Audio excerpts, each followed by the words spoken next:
Welcome back, guys. Today I'm going to show you some mobilization techniques for your lower back. These exercises are fantastic, especially if you're out of the pain stage and now moving on to the healing stage, the pain-free stage.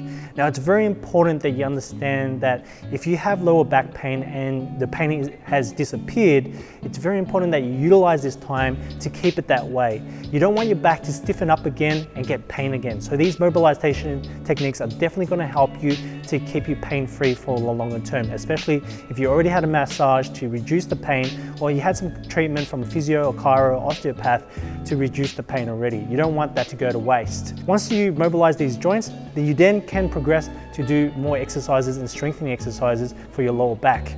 I really hope these mobilization techniques are going to help you. It's helped a lot of my patients, so I definitely hope they help you.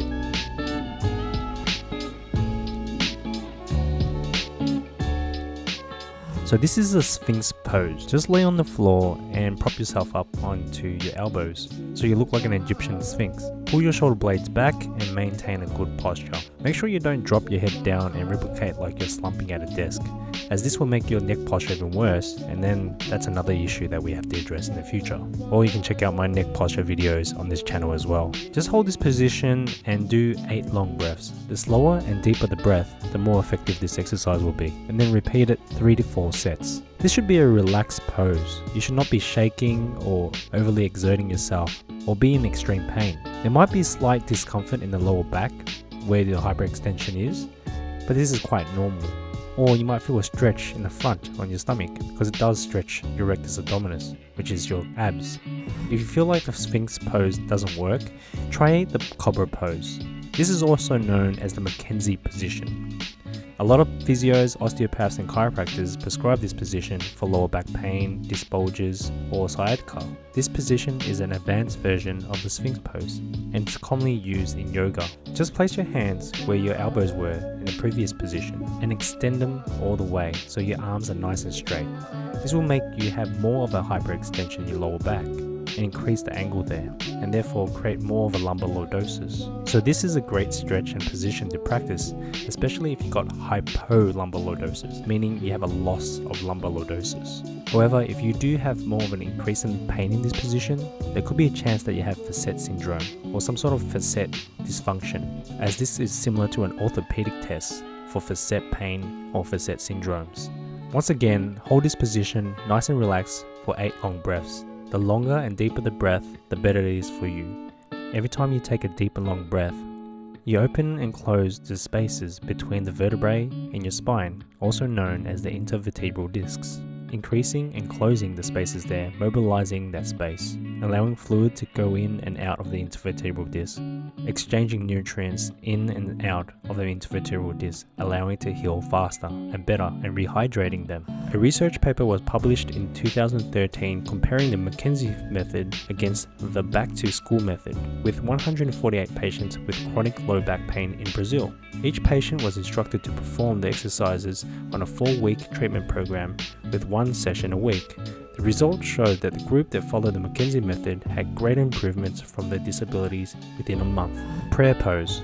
Try to do this pose after you do the Sphinx or Cobra pose, since it's the opposite position to hyperextension in the lower back, therefore flexing the back. The prayer pose is also a great stretch for decompression in the lower back. Just start on all fours whilst your hands are planted on the ground and shift your body back, so your weight is slowly shifting back onto your heels, and let your arms slowly stretch out and extend in front of you, nice and straight. Allow your weight to slowly relax into the stretch. You don't need to contract any muscles in this stretch or this position. Just relax your shoulders, your upper back and your lower back to ensure a nice and subtle stretch from your neck, your shoulders and your lower back. Do 8 long breaths. With every breath, I want you to focus on expanding your abdomen, and when you exhale, exhale all the air out of your body. This will open and close the space between your vertebrae, also known as the intervertebral discs, therefore encouraging nutrients and fluid back into the intervertebral discs and rehydrating them in and out with the nutrients in the body, and therefore allowing it to heal faster and alleviate pain in the lower back and other joints in the body. Do this for 3 to 4 sets. Reverse Russian twists.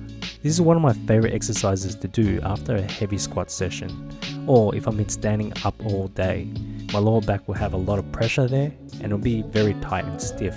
So I find this exercise really helps with decompressing and mobilizing my lower back, especially the junction where my lower back meets my tailbone, the base of my tailbone, also known as the sacrum. Just lay on your back and bring your knees up, but with your feet still flat on the floor. Now twist your knees from side to side in a nice and controlled manner. I want you to hold the position at the end point of the twist for about half a second, just to create more of a stretch at the end of the motion. This way it opens your back a little bit better on each movement. Do about 10 repetitions on each side with a total of 20 altogether. Repeat this 3 to 4 times. I prescribe this exercise to a lot of my patients that have lower back pain or stiffness in the lower back, and they always come back telling me how much they love this exercise, and some of them even prescribe this exercise to their friends and family because they find that this exercise gives them so much pain relief. Spinal Rocks. This is another great mobilization exercise that I like to do in the combination of the Cobra Pose. To do this exercise, just pull your knees up with both hands and rock back and forth. You don't have to excessively rock, a subtle rock is just enough, as long as it mobilizes your lower back. The main aim of this exercise is to decompress your lower back. So it's not an exercise or an ab exercise, so we don't want you to excessively rock.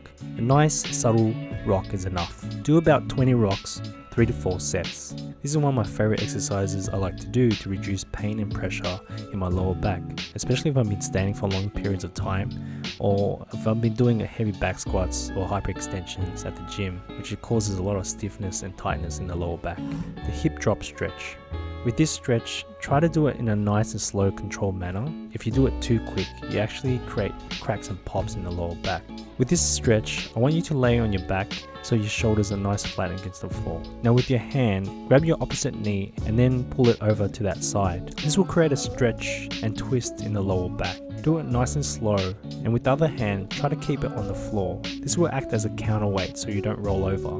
With this stretch, try to do it in a nice and slow controlled manner so you can accentuate the stretching in the muscles in your lower back and any of the joints that are connected there. You will find a bit of a stretch in either the glutes or the lower back, and sometimes you might hear some cracks and pops in the lower back. If you do this stretch too quickly or with unnecessary force, you're going to create a large pop or crack in the lower back and you may injure yourself further. Some people find that by creating cracks, it will give them relief. A lot of times by doing this forcefully every single time when you do this stretch, you're loosening a lot of joints that you don't need to loosen up and you're keeping the stiff ones stiff.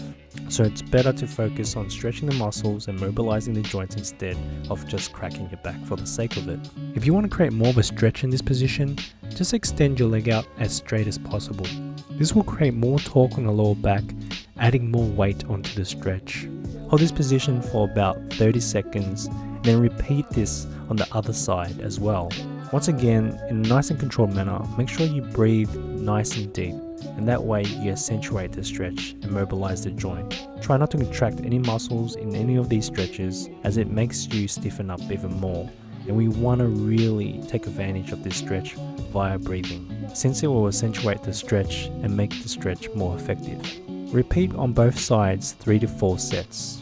Once again guys, thanks for watching. Now if these mobilization techniques are too painful for you to do, I highly recommend you check out my lumbar spine decompression technique video. This video will help you alleviate a lot of the pressure and stiffness in the lower back, especially if you just had a disc bulge, disc herniation, or tight and stiffness in the lower back that's causing you extreme pain. Then you can do these mobilization techniques. Now, if these mobilization techniques are too easy for you and you can progress into strengthening exercises to prevent you from injury or pain in the future, I highly recommend you check out my lower back exercise video.